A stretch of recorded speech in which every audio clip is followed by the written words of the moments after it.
nitakupenda till I die. Walai.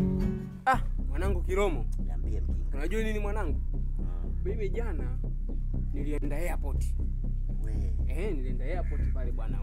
Wanasemaga eti unajua watu wa mkoani wanakuwa wanadhani eti kufika airport sisi ni kazi ngumu. Wao kufika airport ndo kazi ngumu kiwao. Sisi airport tunaenda kuchukua nyanya, vitunguu, karoti.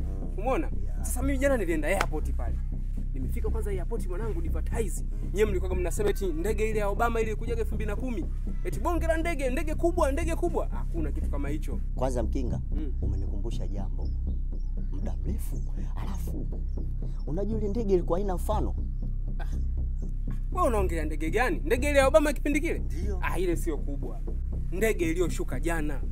Wewe kwanza advertise yani kwamba wakati linatua pale kila mtu alikuwa kimya. Hakuna kujikuna.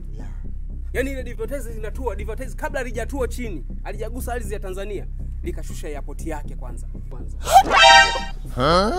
Kinga. Ikashusha ofisi zake, vyoo, watu wake, yani kila kitu kikashuka pale. Mkinga. Hebu subiri kwanza. Hebu vua maana. Vua kwanza. Vua na kofia kwanza. Maana sija umepigaje hapo? Si ndo nakwambia hivyo. Hivi nilikuwa nimeishia wapi vile? Sikiliza, Kiromo, samani mara moja njoo mwanangu toke. Babu vipi, mbona unakuja hapa hata usalimii? Mwanangu mimi sikuelewa, afu unakuja unamchomoa Kiromo hapa. Wewe sikiliza, mtu usipokoshobokea nuna mboi, mbona chonga tantalila kibao mboi, mimi sikuelewi unaipata Arabu tu vipi? Mbona kama hivyo sasa? Mtu usipokoshobokea samani mwanangu njoo katongee mara moja. Haina noma wewe. Tulibie mudi. Huruma sio malezi. Tulia hapo baba. Poa.